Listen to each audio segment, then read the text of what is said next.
Kashi railway station के बाहर गौरी अपनी रिक्शा पर बैठी कोई सवारी मिलने का इंतजार कर रही थी। गाड़ी आ चुकी थी। स्टेशन पर बहुत भीड़ थी। सभी को अपनी मंजिल पर पहुंचने की जल्दी थी।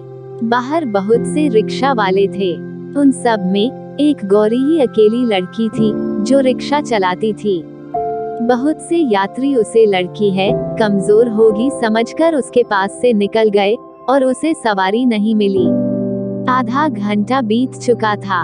उसका ध्यान अब भी रेलवे स्टेशन के फाटक की तरफ था, जहां अब इक्का दुक्का लोग ही बाकी रह गए थे।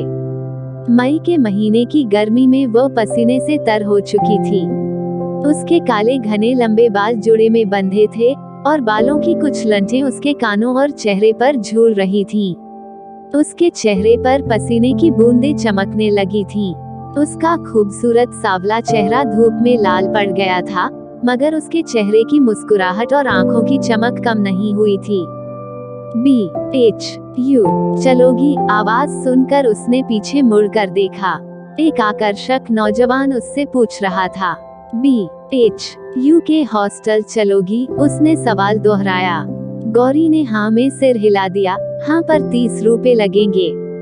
ठीक है, नौजवान ने हाँ में सर हिला दिया।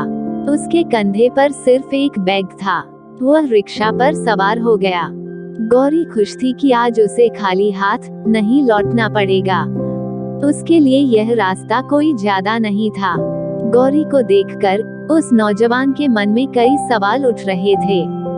वह सोच रहा था, यह लड़की अन्य औरतों की तरह लोगों के घरों में काम न करके मर्दों की तरह सड़कों पर रिक्शा ही क्यों चलाती है। जब उससे रहा नहीं गया तो वह गौरी से पूछ बैठा, कब से रिक्शा चला रही हो? गौरी मुस्कुरा दी। उसने पीछे मुड़कर देखा और बोली, 2 साल हो गए साहब रिक्शा चलाते हुए। तुम्हारे माँ और बाबा? मेरा मतलब है उन्हें अजीब नहीं लगता? उस नौजवान ने पूछा। मेरा कोई होता तो शायद उसे बुरा लगता साहब। मेरे पैदा होते ही मेरी माँ चल बसी। जब 12 बरस की हुई तो बाबा भी मुझे इस दुनिया में अकेला छोड़कर चले गए। मेरे बाबा रिक्शा चलाते थे। जब वो हर रोज थक कर लौटते और मैं उनके हाथ में पानी का गिलास रखती तो वह मुस्कुरा कर अपना हाथ मेरे सर पर रख देते। मैं यह सोचती थी कि काश कोई ऐसी तरकीब निकल आए कि मोटर की तरह मेरे बाबा का यह रिक्शा भी अपने आप चलने लगे ताकि मेरे बाबा के पैरों को थकना न पड़े। उस नौजवान की उत्सुकता अभी भी कम नहीं हुई थी। उसने फिर सवाल पूछा, मगर तुम्हारी रिक्शा में तो मोटर है, देखो। रिक्शा अपने आप चल रहा है। गौरी ने फिर पीछे मुड़कर देखा। हाँ साहब, अब रिक्शा अपने आप चल रहा है। बाबा के जाने के बाद मैंने कई साल तक हर दिन इस रिक्शा को लेकर एक ही सपना देखा था। मेरे बाबा की बस यही एक निशानी है मेरे पास। मैं लोगों के घर में झाड़ू बर्तन करती, लेकिन जब हर रात घर आकर अपने बिस्तर पर पड़ती तो मेरी आंखें बाबा के इस रिक्शा को देखते हुए बंद हो जाती। मैंने कई साल तक थोड़े थोड़े पैसे बचाकर अभी 2 साल पहले ही इसमें मोटर लगाने का अपना सपना सच कर दिया है। कभी कभी सपने सच भी होते हैं साहब, कहकर वह फिर मुस्कुरा दी। साहब, मैं जब भी इस रिक्शा को देखती हूँ मुझे ऐसा लगता है कि जैसे मैंने अपने बाबा के थके हुए पैरों पर मरहम लगा दिया हो, जैसे मेरे बाबा ने मेरे सिर पर प्यार से हाथ रख दिया हो। रिक्शा अपने गंतव्य पर पहुँच गया।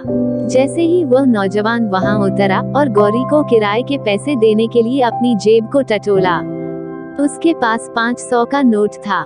छुट्टा दीजिए साहब, गौरी ने कहा। तुम यहाँ रुको, मैं पैसे लेकर अभी आता हूँ। यह कहकर वह भीतर चला गया।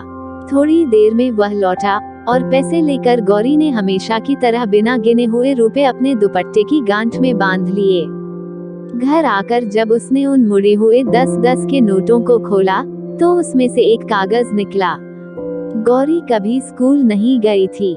वह पढ़ना लिखना नहीं जानती थी, इसलिए समझ नहीं पाई कि उस कागज पर क्या लिखा था। अब वो कागज किसे दिखाती? जाने क्या लिखा होगा उस अनजाने मुसाफिर ने।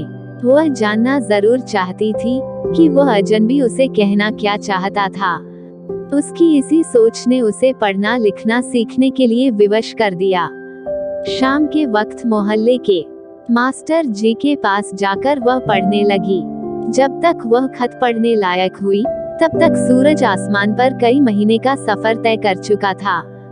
उसने वह कागज संदूक से निकाला। शब्दों को जोड़ जोड़ कर खत पढ़ने की अपनी कोशिश में वह कामयाब हुई। उस खत में लिखा था, तुम बहुत बहुत प्यारी हो। मैं तुम्हारी सादगी, खुददारी और अपने पिता के लिए तुम्हारे प्यार से बहुत प्रभावित हुआ हूँ। तुम जितनी सुंदर हो, उससे भी ज्यादा प्यारा और सुंदर तुम्हारा मन है। मेरा नाम योगेश है। मैं यहाँ BHU में विद्यार्थी हूँ। किसी बड़े घर का नहीं हूँ, लेकिन हाँ, मेरे इम्तिहान होने वाले हैं। उम्मीद है कोई ना कोई नौकरी जरूर मिल जाएगी। 15 दिन के बाद मैं यहाँ से हमेशा के लिए चला जाऊंगा। यदि मुझ पर भरोसा कर सको तो जान लो, सिर्फ एक ही मुलाकात में मेरे दिल ने ये चाहा है कि अपने जीवन का बाकी हिस्सा तुम्हारे साथ गुजार दूं। अगर तुम इसके लिए राजी हो तो 15 दिन के भीतर मुझे उसी समय और उसी जगह आकर मिलो जहां तुमने मुझे छोड़ा था। मैं हर दिन तुम्हारा इंतजार करूंगा। पढ़कर गौरी की आंखों से आंसू लगातार बहने लगे। वो अनजाना मुसाफिर जो कुछ देर के लिए उसके रिक्शा पर बैठा था, जीवन भर का साथ निभाने का सपना दिखा गया था उसे। काश वो पढ़ी लिखी होती। काश वो उन शब्दों को समय रहते पढ़ पाती। काश वो अनजाने अजनबी मुसाफिर से फिर मिल सकती। अपने बाबा के जाने के बाद पहली बार गौरी इतना रोई थी। रोते रोते सुबह हो गई। गौरी अपनी रिक्शा को चमकाने लगी ताकि वह फिर से काशी रेलवे स्टेशन पर जाकर सवारियों को उनकी मंजिल तक पहुंचा सके।